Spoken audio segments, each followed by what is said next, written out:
علیہ وسلم کے وصال ظاہری کے ایام قریب آئے تو حضور نے سرخ پٹی باندھی، تیز بخار ہے نبی کریم کو، 2 صحابہ سہارا دے کے مسجد میں لائے، نبی پاک علیہ السلام کو بظاہر سہارا دے کے لایا گیا۔ کریم رسول نے لوگوں کو جمع کیا، حضور آج کیا ہونے والا ہے، آج کیا کہا جائے گا، آج کس لیے میٹنگ بلائی ہے؟ نبی کریم کے کل صحابہ جب مسجد میں جمع ہوئے تو کھچا کھچ مسجد بھری ہے۔ وصال ظاہری سے چند یوم پہلے کی بات، نبی پاک نے فرمایا آج تمہیں کوئی جہاد کی ترغیب نہیں دینی، آج کوئی نیا پیغام نہیں دینا، آج تمہیں بتانا ہے کہ رب نے اپنے بندے کو اختیار دیا ہے، چاہے تو دنیا میں رہے، چاہے تو اس کی بارگاہ میں حاضر ہو جائے۔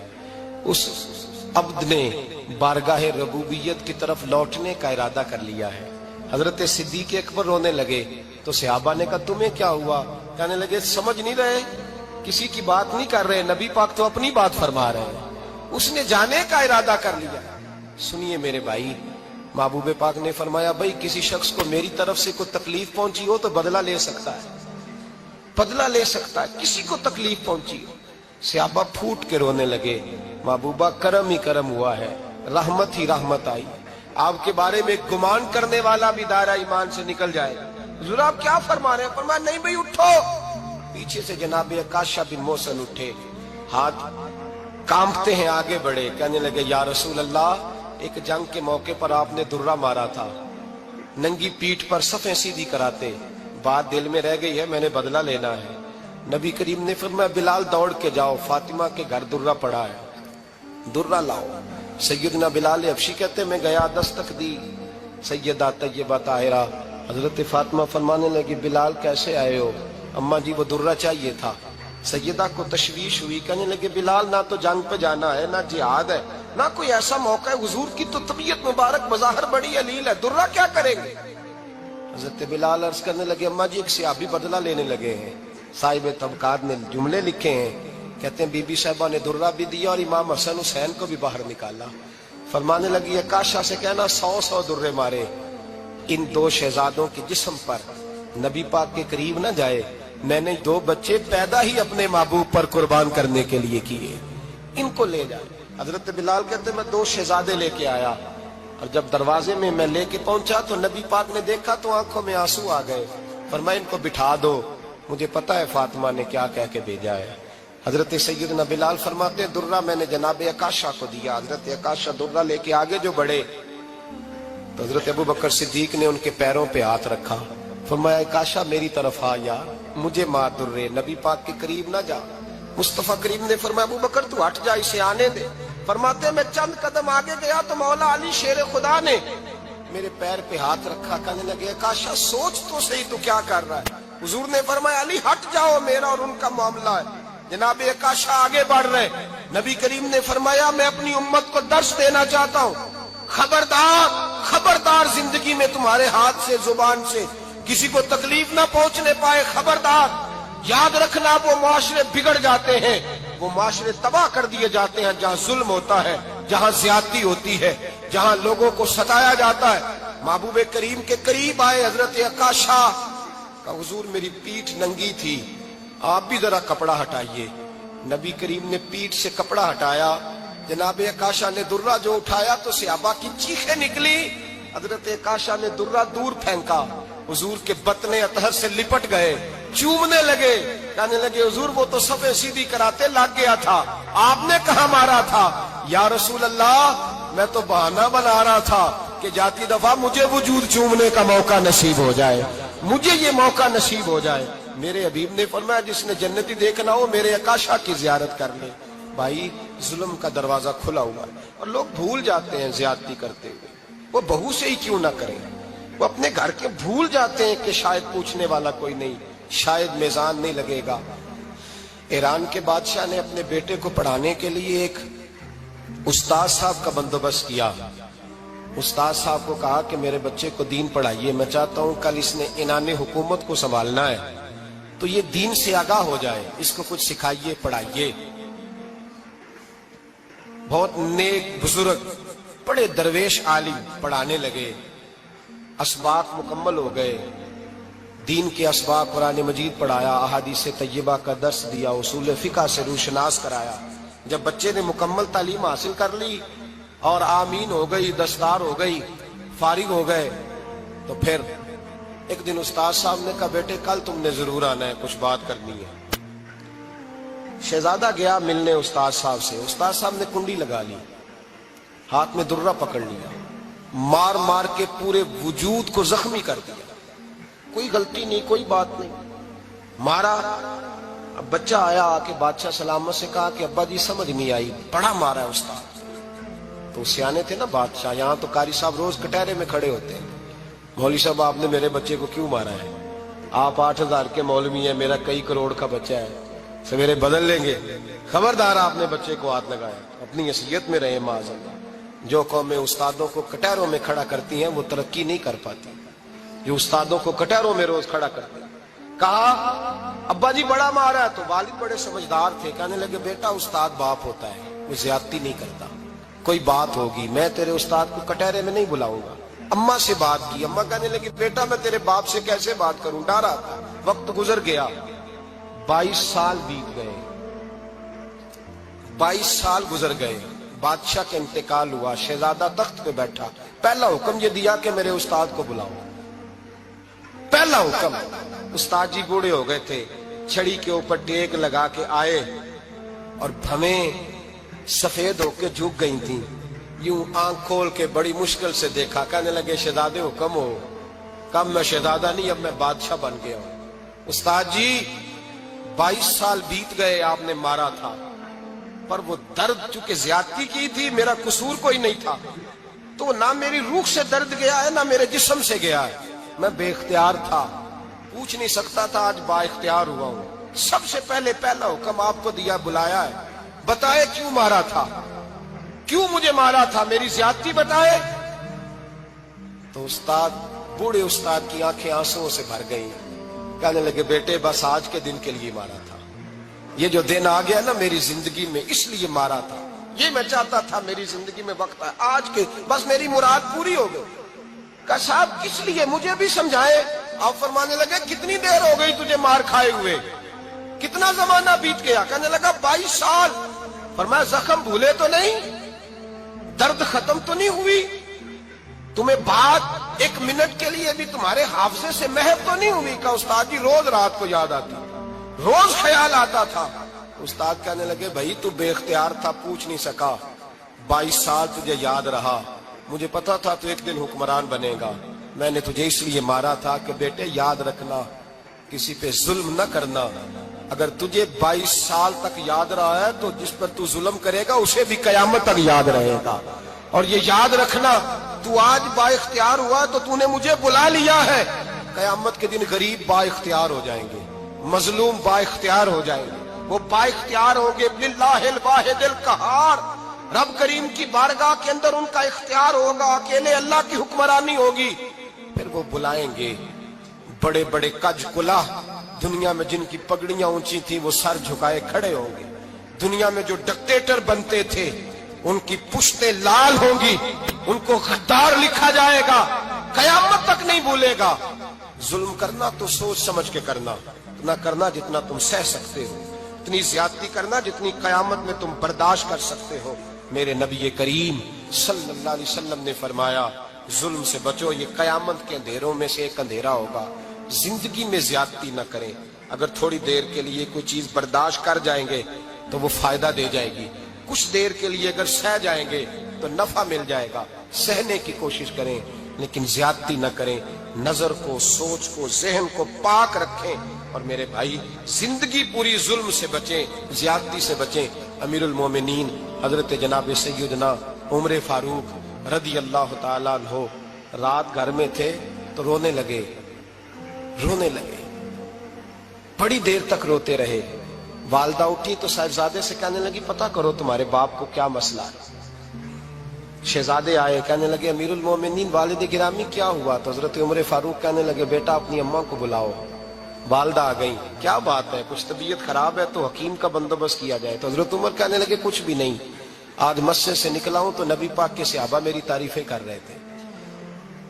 یہ حضرت فاروق اعظم کے وصال کے قریب کے دن ہے، تعریفیں تو حضرت یہ رونے کی بات ہے کہ خوش ہونے کی؟ آپ فرمانے لگے نہیں، سوچتا ہوں باہر تو میں اچھا رہا ہوں، پتہ نہیں گھر میں ہی کوئی زیادتی نہ ہو گئی ہو، پتہ نہیں تمہارے ساتھ بھی میرے معاملات ٹھیک تھے کہ نہیں۔ صحابہ تو تعریف کرتے ہیں، رو رہا ہوں تمہاری وجہ سے نہ الجھ جاؤں، بیوی ہی نہ کہے میرا حق ہی ادا نہیں کیا۔ یہ لفظ کہتے کہتے پہاڑ ہے یہ شخص، کیسر و کسرا کامتے ہیں۔ حضرت عمر رو پڑے، بی بی سے کہنے لگے مجھے اللہ کی رضا کے لیے معاف نہیں کر دیتی؟ میرے اوپر بوجھ تھا امت کا، میں ساری رات مدینے کی گلیوں میں پھرتا تھا، دن سارا مسجد میں گزرتا تھا، میں تجھے وقت نہیں دے پایا، معاف نہیں کر دیتی؟ تو زوجہ کہنے لگی نہیں عمر، میں نے بھی زندگی میں اپنا کوئی سکھ چین نہیں دیکھا، کوئی چاؤ پورا نہیں کیا، میں کیسے معاف کر دوں؟ میں نہیں معاف کرتی۔ حضرت عمر زمین پہ بیٹھ گئے، رونے لگے، کہنے لگے چل معاف کر دے۔ کہنے لگی ایک وعدہ کرو، قیامت کے دن رب کریم کی بارگاہ میں میری سفارش کرو گے؟ اللہ کی بارگاہ میں عرض کرو گے کہ اللہ اچھی تھی، مجھے کپڑے دھو کے دیتی تھی، روٹی پکا کے دیتی تھی، میری عزت کی محافظ تھی؟ جناب عمر کہنے لگے تیرے ساتھ وعدہ ہے، رب اپنے فضل سے عمر کو جنت دے گا تو عمر تجھے جنت میں ساتھ لے کر کے جائے گا، تیرے ساتھ وعدہ ہے۔ میرے بھائی جن کے دلوں میں احساس تھا کہ ہم سے کوئی زیادتی نہ ہو جائے کسی جگہ، وہ تو یہاں تک معاملہ کرتے تھے، یہاں تک ان کا خیال رہتا تھا۔ عزیزو، ایک تو نظر میں حیا پیدا کریں، والدین کی بہت بڑی ذمہ داری ہے۔ لاکھوں بچے مرضی کی شادیاں کر رہے ہیں، ہزاروں گھر اجڑ رہے ہیں، یہ وہ والا زہر ہے جو ہر گھر میں تیزی سے پھیلتا چلا جا رہا ہے۔ پہلے ہم کہتے تھے کہ بچہ باہر نہ نکلے، اب کہتے ہیں اللہ کہیں موبائل لے کے تنہا نہ بیٹھ جائے، کہیں تنہا نہ بیٹھ جائے، کیا بنے گا اس کا اگر یہ گندگی اور یہ ایسا نشہ ہے جو اجاڑ کے رکھ دے۔ بخاری شریف میں حدیث ہے، قاضی اعجاز مالکی رحمۃ اللہ علیہ نے بڑی تفصیل سے لکھی ہے، راوی حضرت انس بن مالک ہیں۔ ایک بندہ بڑی دور سے آیا نبی پاک صلی اللہ علیہ وسلم کی زیارت کے لیے، بڑی دور سے۔ عرب کے جو سردار ہوتے تھے ان کے بڑے ناز نخرے ہوتے تھے، وہ خیر آج بھی ہیں، پروٹوکول کا ماحول آج بھی، یعنی وزیر صاحب کے آگے دو چار گاڑیاں نہ ہوں تو ان کو مزہ ہی نہیں آتا، پولیس والے آگے پیچھے بھاگیں تو، حالانکہ ان کو نہیں پتا کہ جو پولیس والے آگے پیچھے بھاگ رہے ہیں نا، یہ حکومت بدلی تو گرفتار کرنے بھی انہوں نے آنا ہے، لیکن وہ بڑا مزہ آتا ہے جب لوگ گاڑی کے پیچھے بھاگتے ہیں۔ کیا بات ہے جناب، بڑی بات۔ اور ہماری طبیعتوں میں پتہ نہیں کون سی، تو نبی پاک صلی اللہ علیہ وسلم کی خدمت میں وہ شخص بڑی دور سے آیا، تو عرب کے بادشاہوں کا مزاج تھا، پروٹوکول بڑا چاہتے تھے، ان کا تو یہ طریقہ تھا کہ حکمرانی کرنی ہے جیسے بھی ہو۔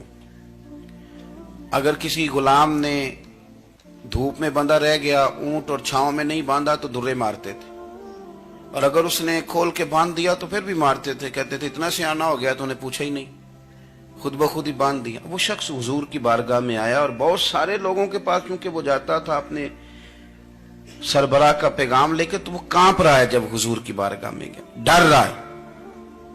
اب ذرا بات کو سمجھنا، نبی پاک صلی اللہ علیہ وسلم نے اس سے فرمایا کیوں ڈرتے ہو؟ سادہ آدمی ہے، دیہاتی ہے، بدو ہے۔ اللہ کے رسول نے تھپ کی دی، کیوں ڈرتے ہو؟ تو کہتے حضور مجھے آداب نہیں آتے اور مجھے ڈر آتا ہے، کوئی بات اگر ایسی ہو گئی، آپ مدینے کی حکومت کے سربراہ ہیں، تو کہیں آپ ناراض نہ ہو جائیں۔ حضرت انس بن مالک فرماتے ہیں بات کہاں کی تھی، پہنچ کہاں گئی؟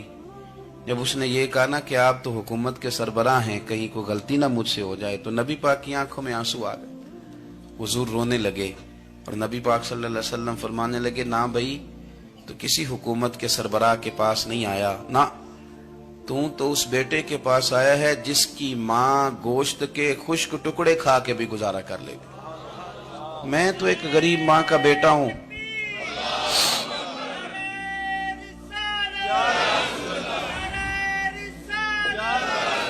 بھائی اگر آپ کا یہ ذوق بن جائے، دیکھو نا آج تو لوگ بھول جاتے ہیں نا، کپڑے بدل لیتے ہیں تو وہ سمجھتے ہیں کہ شاید سارا کچھ ہی بدل گیا، یعنی گاؤں سے آ کر پڑھنے والے بھول ہی گئے ہیں کہ کس کی ماں نے کتنا زیور بیچا۔ لوگ بھول جاتے ہیں چیزوں کو، اپنے ماضی کو یاد رکھیں، آپ لوگوں کے ساتھ پیار کریں، آپ لوگوں کو موقع دیں، آپ تھوڑی سی اور کوشش کریں اس شخص تک جانے کی جو آپ کو مایوس نظر آ رہا ہے، پریشان نظر آ رہا ہے۔ یہ ہمیں میلاد والے محبوب صلی اللہ علیہ وسلم نے درس دی۔ ایک اور پہلو، حضور سید عالم صلی اللہ علیہ وسلم نے، ہمارے ہاں نا ابھی بھی برادری کی تقسیم ہے، ابھی بھی اور کچھ میں نے ایسے کمزور لوگ بھی دیکھے. یہ اس طرح کی حرکتیں ہارے ہوئے لوگ کرتے ہیں. ہارے ہوئے لوگ جو اپنے آپ کو سمجھتے ہیں کہ میں کوئی بڑا آدمی ہوں. بڑا آدمی تو اپنے اخلاق سے ہوتا ہے, اپنے کردار سے ہوتا ہے, اپنی سخاوت سے ہوتا ہے, لوگوں سے پیار کرنے سے ہوتا ہے. باقی یہ کہ بیٹھ کے کہانی سنانا کہ میں بڑا کچھ کرتا ہوں, تو جو کچھ کرتا ہوتا ہے اسے سنانے کی کوئی ضرورت ہے. ایک اور بہت سارے لوگ آپ تعزیت کرنے جائیں نا والد کے انتقال کے بعد, تو ان بیچاروں کو بتانا پڑتا ہے کہ ابا جی میرے بغیر دوائی نہیں کھاتے تھے. تو میں کہتا ہوں اگر تیرے بغیر نہیں کھاتے تھے پھر بتانے کی ضرورت نہیں, پھر تو سارے گاؤں کو پتا ہوگا کہ تیرے بغیر نہیں کھاتے تھے. اور اگر کوئی دال میں کالا ہے تو پھر تیری وضاحت کوئی بندہ قبول نہیں کرے گا. تو آپ کو بتانا کیوں پڑ رہا ہے, اور آپ بار بار اس بات کا ذکر کیوں کر رہے ہیں کہ ہم بہت بڑے قبیلے کے ہیں؟ صاحب اگر آپ بڑے قبیلے کے ہیں تو پتا ہوگا سارے علاقے کو آپ کتنا لوگوں کا خیال کرتے ہیں, آپ کس قدر محبت کرتے ہیں, آپ کا انداز کریمانہ کس طرح کا. پھر آپ کو بتانے کی کوئی ضرورت نہیں ہوتی, پھر خود بخود خبر ہوتی. حضرت سیدنا ابو ذر غفاری رضی اللہ تعالیٰ عنہ, قبیلہ بنو غفار ایک بڑی شاخ تھی قبیلوں میں سے. جو لوگ اس زمانے میں مالدار قبیلوں سے تعلق رکھتے تھے ان میں سے ایک بڑا نام تھا. ساری زندگی چودراہٹ کی, لیکن میلاد ایک انقلاب کا نام ہے. میں میلاد منانے والے دوستوں سے گزارش کرتا ہوں کہ آپ ہر سال میلاد منائیں, اور ہر سال میلاد کے بعد آپ تھوڑے بدل بھی جائیں, یعنی تھوڑے سے بدل جائیں. کچھ لوگ کہیں یار یہ داڑھی میں نے نا 12 ربیع الاول والے دن رکھی تھی, یہ میری میلاد والی داڑھی ہے. اور داڑھی رکھیں بھی نبی پاک کی مرضی کی. کس کی مرضی کی؟ نہ ناراض ہو جائے جی میں ٹور چلا بس. کس مرضی کی جی؟ اپنی مرضی کے نہیں. داڑھی کا وزن کو نہیں ہوتا کہ پوری مٹھی رکھیں گے تو آپ کو کوئی دقت ہوگی, کوئی وزن نہیں. پوری رکھیں, جو حضور کا طریقہ مبارکہ ہے جو ہمیں ملتا ہے اس پر آپ توجہ فرمائیں. تو میں جو بات عرض کرنے جا رہا ہوں وہ میلاد انقلاب ہے. حضور سید عالم صلی اللہ علیہ وسلم کی بارگاہ میں آنے سے پہلے لوگ کچھ اور ہوتے تھے, اور یہاں سے ہو کے جاتے تھے تو پھر ان میں تبدیلی آتی تھی. میں سارا دن کرامتیں سناؤں نا کسی کو اپنے پیر صاحب کی, اور اپنے گھر میں بھی کہ میرے حضرت بڑے, میرے استاد بڑے, لیکن بیوی کے ساتھ اگر میں ترش لہجے میں بات کروں گا تو وہ کہے گی یہ سکھاندے نے تینوں پیر صاحب. دوست کہیں گے یہ سکھاتے ہیں آپ. تو آپ کی کہانیاں نہیں چلتی, آپ کا کردار چلتا ہے. حضرت ابو ذر غفاری رضی اللہ تعالیٰ عنہ فرماتے ہیں چونکہ میں چودھری تھا, سیدنا بلال حبشی رضی اللہ تعالیٰ عنہ کے پاس میں بیٹھا تھا. کسی بات میں بات آگے بڑھی اور بڑھتے بڑھتے بات شکنجی تک چلی گئی. رائے کے اختلاف نے باتوں میں تلخی پیدا کر دی, اور جب تھوڑے لفظ اور تیز ہوئے تو میں نے انہیں کہہ دیا چپ کر, تو ابشن کا بیٹا ہے. کس کے بیٹے تھے حضرت بلال؟ کہتے ہیں جب انہوں نے مجھے کہا تو میرا دل بڑا ٹوٹا, لیکن میں نے ارادہ کیا کہ میں نے حضور کی بارگاہ میں نہیں عرض کرنی. اب ہر بات کی ہم حضور کی بارگاہ میں شکایت کریں. لیکن میں جا کے مسجد میں بیٹھا, اور جب سرکار آئے نا, ارادہ نہیں تھا کہ عرض کروں گا, لیکن حضور کا چہرہ دیکھا تو دکھ میرا خود ہی تازہ ہو گیا. رونے کا بھی تو تب ہی مزہ آتا ہے نا کوئی اپنا ملے تو. فرماتے ہیں کہ میرے آنسو نا بغیر اختیار کے چھلک پڑے, اور میں کھل کے روئے, کھل کے.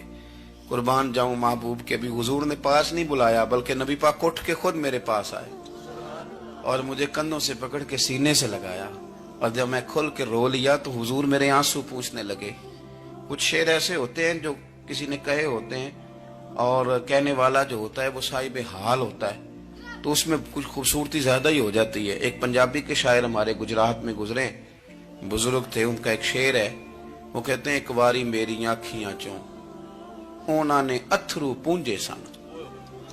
ایک واری میری آنکھیاں چوں اونا نے اتھرو پونجے سن, ہن تے چسکا پہ گیا رونے دا. ایک واری میری آنکھیاں چوں اونا نے اتھرو پونجے سن, ہن تے چسکا پہ گیا رونے دا, تے ہر ویلے آہو زاری دا. تو میں روز رونے لگا ہوں, مزہ ہی بڑا آیا ہے جب سے محبوب نے چپ کرانا شروع کیا میرے عزیز. اور پھر حضرت بلال حبشی رضی اللہ تعالیٰ عنہ چونکہ حضور کے غلام تھے, اور انہیں پتا تھا کہ سرکار میری ناز برداری کرتے ہیں, حضور نے چپ کرایا. فرمایا کیوں روتے ہو؟ تو عرض کرنے لگے یا رسول اللہ صلی اللہ علیہ وسلم, اگر میں ابشن کا بیٹا ہوں تو میری تو غلطی کوئی نہیں نا, یہ تو تقسیم اللہ کی ہے نا. الذی خلقک فسواک فعدلک فی ای صورت ما شاء رکبک. جس طرح وہ چاہتا ہے، جس کو چاہتا ہے اس طرح کی اس کی صورت بنا دیتا ہے. تو مجھے ابشن کا بیٹا کہا جاتا ہے، میری غلطی کیا ہے؟ حضرت بلال نے بھی نہیں بتایا کس نے کہا. لیکن نبی پاک صلی اللہ علیہ وسلم نے کیا فرمایا؟ امام یوسف صالحی نے لکھا ہے، ذرا غور کرنا بات پر، تسلیاں لوگ اور رنگ میں بھی دیتے ہیں پر یہ تسلی بڑی انوکھی ہے. حضور فرمانے لگے، بلال اگر تو ابشن کا بیٹا ہے تو پریشان کیوں ہوتا ہے؟ کالے رنگ والی ماں کا بیٹا ہے تو پریشان کیوں ہوتا ہے اگر تیری والدہ کا رنگ کالا ہے تو؟ عرض کی حضور آپ کیا فرمانا چاہتے ہیں؟ تو سرکار فرمانے لگے، میں دو ماؤں کا بیٹا ہوں، ایک جناب آمنہ جنہوں نے مجھے پیدا کیا اور ایک حضرت ام ایمن جنہوں نے میری پرورش کی، مجھے بڑا کیا. حضور فرمانے لگے، میری ماں آمنہ کا رنگ گورا تھا اور میری ماں ام ایمن کا رنگ کالا ہے. تو فرمایا اگر تجھے کسی نے کالے رنگ والی ماں کا بیٹا کہا تو اسے کہہ دینا مدینے والے محبوب کے بھی تو ایک والدہ کا رنگ کالا ہے، تو کہہ دینا. حضرت بلال کہتے ہیں کہ وہ اس طرح کی تسلی تھی، طفل تسلیاں نہیں جس طرح کی ہمیں دی جاتی، وہ اس طرح کی خوبصورت تسلی تھی کہ اس کے بعد میرا دل ایسا ٹھنڈا ہوا، پھر کسی کا تانا نہیں رہا، پھر کسی کی